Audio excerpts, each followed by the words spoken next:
온라인 시청자 여러분 안녕하십니까? 오늘도 계속해서 지장경을 배워보겠습니다. 여러분은 다시 도리천으로, 즉 도리천궁으로 의식을 되돌려서 부처님과 지장왕보살님 그리고 수많은 불보살님들의 대화에 귀를 기울여 보십시오. 교량보식 공동연품 제10품입니다.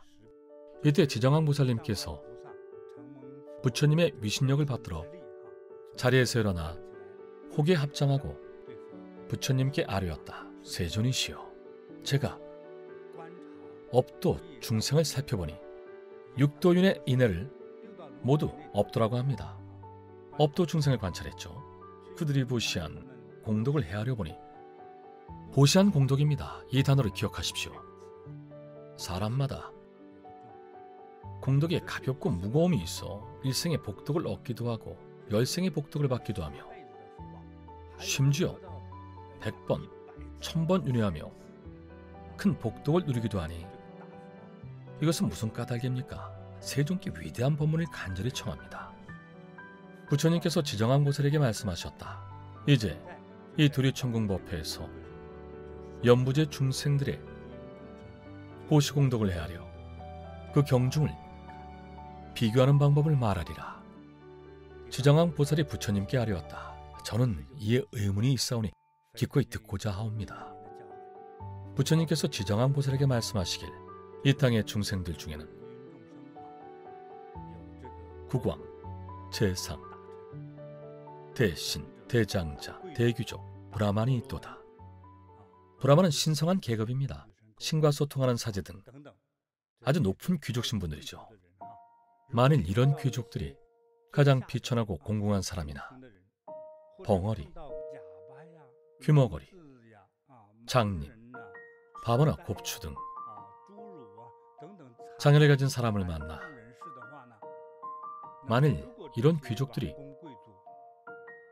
보시하고자 할 때 이들이 마음에 큰 자비를 품고 얼굴에 자비의 미소를 띠거나 혹은 직접 보시하거나 누군가에게 보시하게 하거나 그리고 선한 말로 위로한다면 이들 왕과 귀족들이 얻는 공덕은 무량하고 무한한 부처님께 공양한 공덕만큼 거대하느니라. 그 이유를 알겠느냐? 이들 국왕과 귀족들이 가장 빈천하고 몸이 불편한 자들에게 큰 자비심을 베풀었기에 이러한 자선의 행동 덕분에 그들은 그토록 거대한 복덕을 받느니라. 예를 들면 귀족들만의 권력과 명예를 누리죠. 사실 지금 누리는 권력과 명예는 현재와 전생에서 보시했기 때문에 그만한 부귀를 누리는 겁니다. 부처님은 왜 이렇게 말씀하셨을까요? 지금의 부귀가 어디서 온 것입니까? 전부 보시에서 비롯된 것이며 일부는 전생의 보시 덕분이죠. 미래, 백천번의 환생 속에서 그 부자들을 말합니다. 전부 비할 바 없이 부유할 것이고 무수한 보석을 갖게 되리라. 무수한 보석을 기억하십시오. 배추가 아니라 진주와 보석입니다. 아주 귀한 보석과 가장 귀한 것을 무수히 갖게 됩니다. 누군가는 보물창고를 몇 개씩 갖습니다. 얼마나 대단한 복입니까? 하물며 한 사람이 먹고 사는 기본적인 경제적 수요를 만족시키는 것은 더 말할 필요도 없이 쉽습니다. 또한 지장왕보살이에요. 만약 미래세의 국왕이나 귀족 등 대신이 불탑이나 사찰을 보거나 불상, 보살상, 성문상, 벽지불상을 보고 직접 준비해 공양과 보시를 행한다면 이들 국왕과 귀족들은 3대 겁이라는 긴 세월 동안, 여기서 3대 겁이란 최소 3천만 년 이상의 미래 시간을 말합니다. 모두 제석천왕으로 환생하리라. 제석천왕은 도리천의 천왕입니다. 아주 부귀하죠. 제석천왕의 버금가는 복덕을 누릴 수 있습니다. 인간 세상과 비교가 되겠습니까? 인간 세상보다 무한배 대단하죠. 이어서 더 대단한 결과가 기다립니다. 이 공덕을 바로 불보살님께 공양한 공덕입니다. 이 공덕을 법계에 회양하면 이들 국왕 등 귀족들은 미래 10겁 동안, 10겁은 어마어마한 시간입니다. 예를 들어 1억 년이라면 미래 1억 년 이상의 미래 시간 동안 대범천왕으로 자주 환생할 수 있으리라. 대범천왕은 도리천보다 더 높고 거대합니다. 수명도 더 길고 더 고귀합니다. 대략적으로 그렇게 이해하면 됩니다. 또한 지정한 보살이요, 만일 미래세에 국왕, 대신 귀족들이 불탑이나 사찰 또는 경전과 불상이 파손되거나 훼손된 것을 보면 불상이든 경전이든 훼손될 수는 있습니다. 오랜 세월이 흐르거나 화재 등의 이유로 훼손되는 것은 있을 수 있는 일이죠. 이를 보고 발심하여 보수하거나 직접 이를 행하거나 타인에게 권하거나 수많은 사람들과 함께 보수 비용을 보시하는 인연을 맺어주면, 즉 몸소 행해야 합니다. 예컨대 도량을 수리하면서 직접 페인트 칠을 하는 것도 몸소 행하는 겁니다. 바닥공사처럼 정교한 기술이 필요 없는 작업에 함께 참여해서 보수하고 정돈한다면 모두 공덕이 쌓입니다. 모두 몸소 행하는 겁니다. 그러한 국왕과 귀족들은 미래에 윤회하며 환생하는 백천의 생 동안 전륜성왕으로 환생하리라. 국왕과 함께 보시를 행한 타인은 미래 백천의 생 동안 항상 소국의 국왕으로 환생하리라. 여기서 명확한 차이가 납니다. 부처님께서 전륜성왕이 된다 하신 것은 수많은 소국들이 연합하여 추대한 가장 강한 권력을 가진 황제, 즉 연합국 황제와 같은 개념입니다. 그렇다면 이 왕을 따라 공덕을 쌓으면 사원을 보수하고 경전을 수선한 사람은 소국의 왕으로 환생합니다. 지금으로 치면 최소한 도지사급이죠. 만일 불탑과 사찰 앞에서 발심하여 회양한다면 훼손된 불탑, 사찰, 경전, 불상을 보수하고 수선한다면 우리가 이런 공덕을 쌓을 때 회양하고자 하는 마음을 낸다면 이들 국왕과 함께 보시하는 자는 모두 이 무량한 공덕으로 말미암아 마침내 깨닫고 성불하리라. 보십시오. 회양하지 않아도 천황, 전륜성왕이 되고 소국의 왕이나 대통령, 도지사가 됩니다. 만약 회양한다면 더 나아가 성불에 이릅니다. 회양의 위력이 어찌 이리 대단할까요? 정말 수승합니다. 너무나 기쁘고 감탄스럽습니다. 이어서 말씀하시길, 또한 지정한 보살이 미래세에 국왕, 대신, 귀족 등이 늙고 병든 자들과 출산을 곧 앞둔 부녀자들을 보고 찰나에 큰 자비심이 일어 그들에게 약재, 음식, 침구를 보시하고 의사를 불러 진료해준다면, 비로소 그들을 평안하게 한다면 이 복덕은 가장 불가사의할 것이다. 그 덕으로 100대겁 동안 항상 정거천의 주인으로 환생하리라. 정거천은 색계천의 4번째 천상입니다. 아무런 욕망도 걱정도 없는 지극히 아름다운 세계입니다. 정말 대단한 곳이죠. 색계천의 개념을 설명하자면 사람의 육신이 모호한 상태에 있음을 뜻합니다. 마치 유리처럼, 심지어 유리보다 더 유약합니다. 하지만 생명은 더 깁니다. 아무런 걱정도 없고 밥을 먹지 않아도 배가 고프지 않죠. 무용무구의 상태지만 항상 행복하고 즐겁습니다. 그 수명이 모두 몇 겁인지조차 모릅니다. 아주 길기 때문입니다. 이런 아름다운 세계가 바로 정거천이고 이 정거천의 주인이 됩니다. 그러니 그 공덕이 얼마나 크겠습니까? 200대겁 동안 항상 류교천의 천주가 되느니라. 류교천은 욕계천을 말합니다. 또한 200대급 동안 류교천의 천주가 되는 거죠. 결국 반드시 성불하여 영원히 악도에 빠지지 않으리라. 결국 성불까지 합니다. 너무나도 신성한 일이죠. 또한 미래 백천의 생 동안 영원히 고통받는 소리를 듣지 아니하리라. 이것은 무슨 의미일까요? 항상 아름다운 세상으로 환생합니다.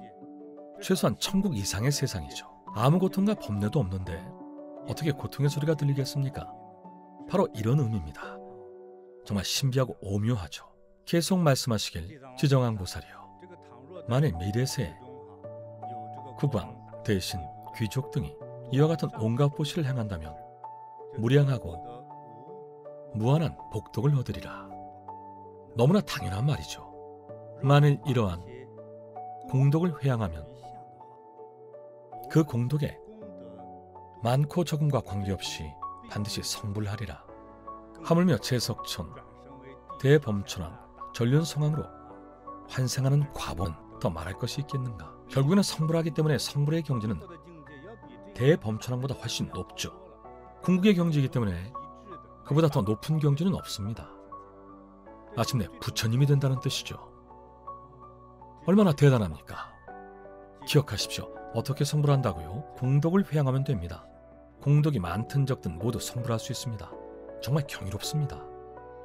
그러니 지정왕보살이요, 그 모든 중생에게 이러한 이치를 널리 전하라.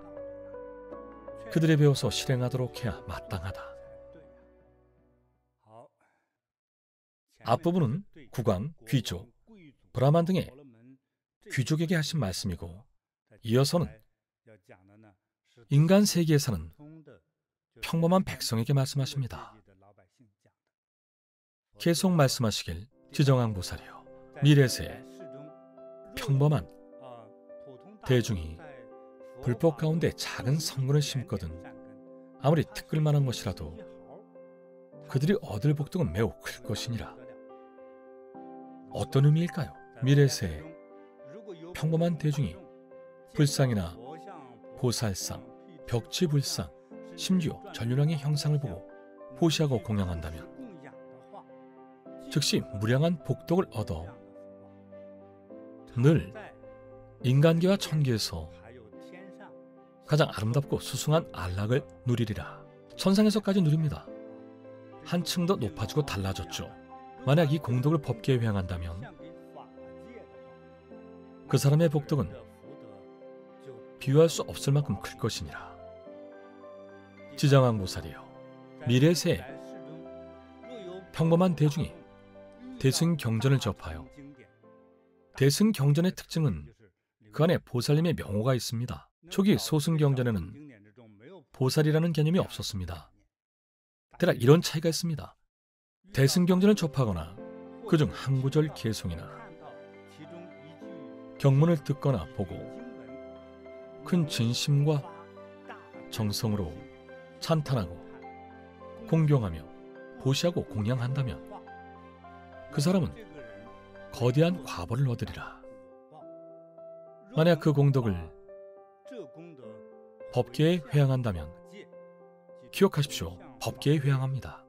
그의 복덕은 가히 비유할 수 없으리라. 회양은 증폭기와 같습니다. 회양하면 100원이 1만 원이 되고 10억이 됩니다. 회양은 슈퍼 증폭기인 것 같습니다.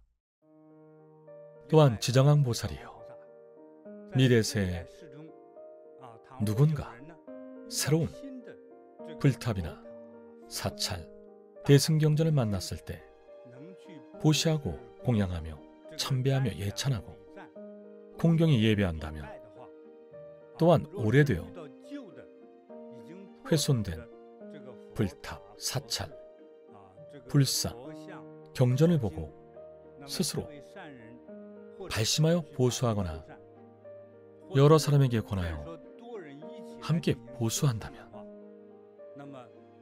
그와 함께 발심한 사람들도 30생 동안 늘 소국의 왕으로 환생하리라. 또한 앞장서서 발심한 자는 30생 동안 항상 전륜성왕으로 환생하리라. 말하자면 연합국의 수장급으로 환생하는 거죠. 또한 각종 선법으로 소국의 왕들을 제도하리라. 얼마나 신성합니까?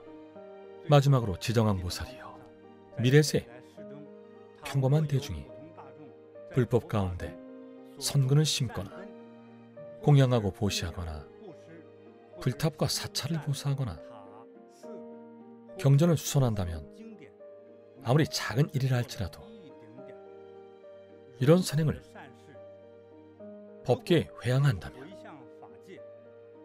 그 사람의 공덕은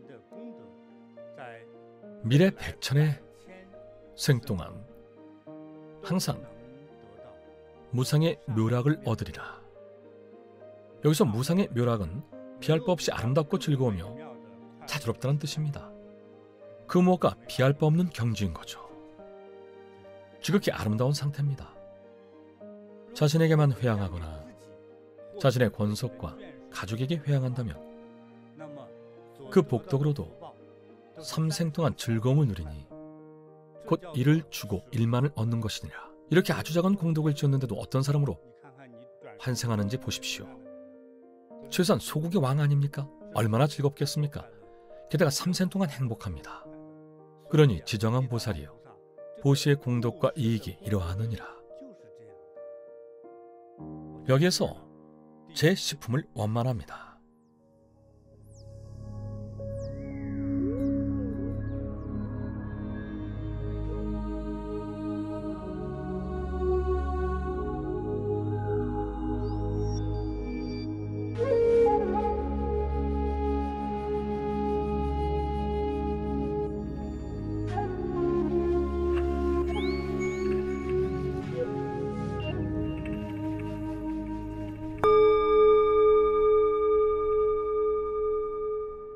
지장보살 본원경 제10품 교량보시 공덕연품 보시의 공덕을 헤아리다. 이때 지정왕 보살님께서 부처님의 위신력을 받들어 자리에서 일어나 호계에 합장하고 부처님께 아뢰었다. 세존이시여, 제가 업도 중생을 살펴 그들이 보시한 공덕을 헤아려 보니 사람마다 공덕에 가볍고 무거움이 있어 일생의 복덕을 얻기도 하고 열생의 복덕을 받기도 하며 심지어 100번, 1000번 윤회하며 큰 복덕을 누리기도 하니 이것은 무슨 까닭입니까? 세존께 위대한 법문을 간절히 청합니다. 부처님께서 지정왕 보살에게 말씀하셨다. 이제 이 도리천궁 법회에서 연부제 중생들의 보시 공덕을 헤아려 그 경중을 비교하는 방법을 말하리라. 지정왕 보살이 부처님께 아뢰었다. 저는 이에 의문이 있사오니 기꺼이 듣고자 하옵니다. 부처님께서 지정왕 보살에게 말씀하셨다. 이 땅의 중생들 중에는 국왕, 재상, 대신, 대장자, 대귀족, 그리고 브라만이 있도다. 만일 이러한 귀족들이 가장 비천하고 곤궁한 사람이나 벙어리, 귀머거리, 장님, 바보나 곱추 등 장애를 가진 사람을 만나 보시하고자 할 때 이들이 마음에 큰 자비를 품고 얼굴에 자비의 미소를 띠거나 혹은 직접 보시하거나 누군가에게 보시하게 하거나 그리고 선한 말로 위로한다면 이들 왕과 귀족들이 얻는 공덕은 무량하고 무한한 부처님께 공양한 공덕만큼 거대하느니라. 그 이유를 알겠느냐? 이들 국왕과 귀족들이 가장 비천하고 몸이 불편한 자들에게 큰 자비심을 베풀었기에 이러한 자선의 행동 덕분에 그들은 그토록 거대한 복덕을 받느니라. 미래 100,000번의 환생 속에서 전부 비할 바 없이 부유할 것이고 무수한 보석을 갖게 되리라. 하물며 의복과 음식 같은 일용품은 어떠하겠는가? 또한 지정왕 보살이여, 만약 미래세의 국왕이나 귀족 등 대신이 불탑이나 사찰을 보거나 불상, 보살상, 성문상, 벽지불상을 보고 직접 준비해 공양과 보시를 행한다면 이들 국왕과 귀족들은 3대 겁이라는 긴 세월 동안 모두 재석천왕으로 환생하리라. 이 공덕을 법계에 회양하면 이들 국왕 등 귀족들은 미래 10겁 동안 대범천왕으로 자주 환생할 수 있으리라. 또한 지정왕 보살이여, 만일 미래세의 국왕 대신 귀족들이 불탑이나 사찰 또는 경전과 불상이 파손되거나 훼손된 것을 보고 발심하여 보수하거나 직접 이를 행하거나 타인에게 권하거나 수많은 사람들과 함께 보수 비용을 보시하는 인연을 맺어주면 그러한 국왕과 귀족들은 미래의 백천생 동안 전륜 성왕으로 환생하리라. 국왕과 함께 보시를 행한 타인은 미래 백천의 생 동안 항상 소국의 국왕으로 환생하리라. 만일 불탑과 사찰 앞에서 발심하여 회양한다면 이들 국왕과 함께 보시하는 자는 모두 이 무량한 공덕으로 말미암아 마침내 깨닫고 성불하리라. 또한 지장왕 보살이여, 미래세의 국왕 대신 귀족들이 늙고 병진 자들과 출산을 곧 앞둔 부녀자들을 보고 찰나에 큰 자비심이 일어 그들에게 약재, 음식, 침구를 보시하고 의사를 불러 진료해 준다면, 이로써 그들을 평안하게 한다면 이 복덕은 가장 불가사의할 것이다. 그 덕으로 100대겁 동안 항상 정거천의 주인으로 환생하리라. 200대겁 동안 항상 유격천의 천주가 되느니라. 또한 미래 100천의 생 동안 영원히 고통받는 소리를 듣지 아니하리라. 지정왕 보살이여, 만일 미래세의 국왕 대신 귀족 등이 이와 같은 온갖 보시를 행한다면 무량하고 무한한 복덕을 얻으리라. 만일 이러한 공덕을 회양하면 그 공덕의 많고 적음과 관계없이 반드시 성불하리라. 하물며 제석천, 대범천왕, 전륜선왕으로 환생하는 과보는 더 말할 것이 있겠는가. 그러니 지정왕 보살이여, 모든 중생에게 이러한 이치를 널리 전하라. 그들이 배워서 실행하도록 해야 마땅하다. 마지막으로 지정왕 보살이여, 미래세의 평범한 대중이 불법 가운데 작은 선근을 심거든 아무리 티끌만한 것이라도 그들이 얻을 복덕은 매우 클 것이니라. 미래세의 평범한 대중이 불상이나 보살상, 벽지불상, 심지어 전륜왕의 형상을 보고 보시하고 공양한다면 즉시 무량한 복덕을 얻어 늘 인간계와 천계에서 가장 아름답고 수승한 안락을 누리리라. 만약 이 공덕을 법계에 회양한다면 그 사람의 복덕은 비유할 수 없을 만큼 클 것이니라. 지정왕 보살이여, 미래세의 평범한 대중이 대승경전을 접하거나 그중 한 구절 개송이나 경문을 듣거나 보고 진심과 정성으로 찬탄하고 공경하며 보시하고 공양한다면 그 사람은 거대한 과보를 얻으리라. 만약 그 공덕을 법계에 회양한다면 그의 복덕은 가히 비유할 수 없으리라. 또한 지장왕 보살이여, 미래세에 누군가 새로운 불탑이나 사찰, 대승경전을 만났을 때 보시하고 공양하며 참배하며 예찬하고 공경히 예배한다면, 또한 오래되어 훼손된 불탑, 사찰, 불상, 경전을 보고 스스로 발심하여 보수하거나 여러 사람에게 권하여 함께 보수한다면 그와 함께 발심한 사람들도 30생 동안 늘 소국의 왕으로 환생하리라. 또한 앞장서서 발심한 자는 30생 동안 항상 전륜성왕으로 환생하리라.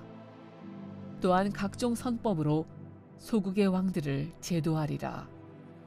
마지막으로 지정왕 보살이여, 미래세의 평범한 대중이 불법 가운데 선근을 심거나 공양하고 보시하거나 불탑과 사찰을 보수하거나 경전을 수선한다면 아무리 작은 일이라 할지라도 이런 선행을 법계에 회양한다면 그 사람의 공덕은 미래 100천의 생 동안 항상 무상의 묘락을 얻으리라.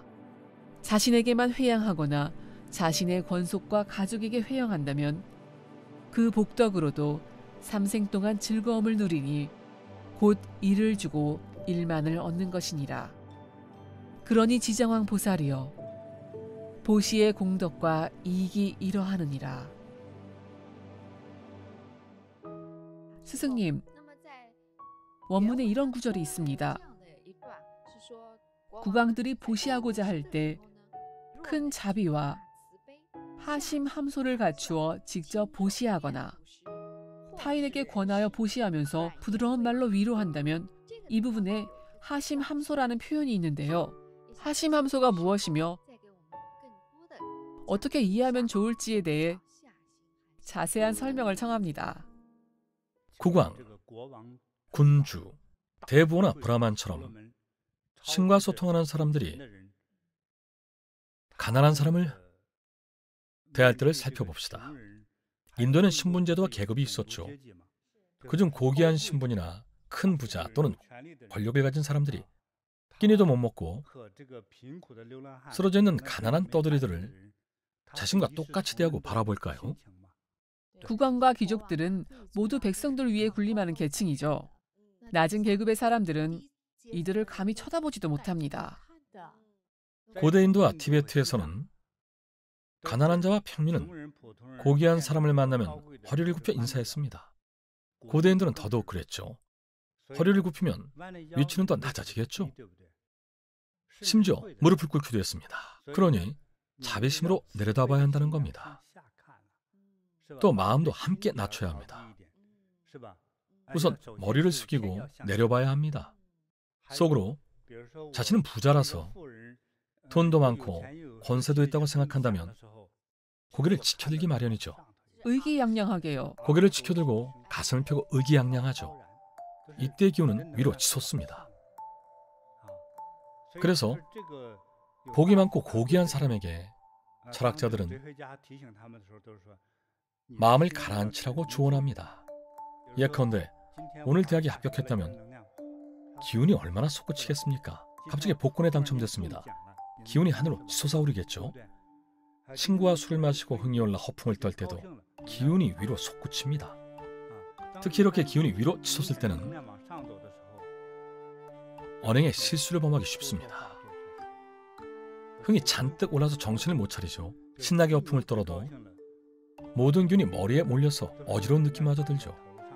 이렇게 잔뜩 들뜨고 의기양양한 상태가 되면 점잖고 차분하고 준중하고 지혜롭고 이성적인 사고를 하기 어렵습니다. 모든 사람이 비슷합니다. 강호에는 치켜세워 죽이기라는 말도 있습니다. 상대를 망하게 하려면 온갖 방식으로 상대를 치켜세우죠. 상대가 말이 많아지면 약점을 찾습니다. 아첨과 칭송을 받다 보면 기고만장해지기 쉬우니까요. 사람은 자신을 볼 수 없기 때문이죠. 게다가 늘 자신을 칭찬하는 말만 믿습니다. 큰 부귀와 권력으로 군림하려는 사람은 가난한 자를 멸시합니다. 습관적으로 그들을 얕잡아보죠. 그래서 부처님께서는 이 공덕을 쌓고자 한다면 자비로운 마음으로 자신을 낮추라고 했습니다.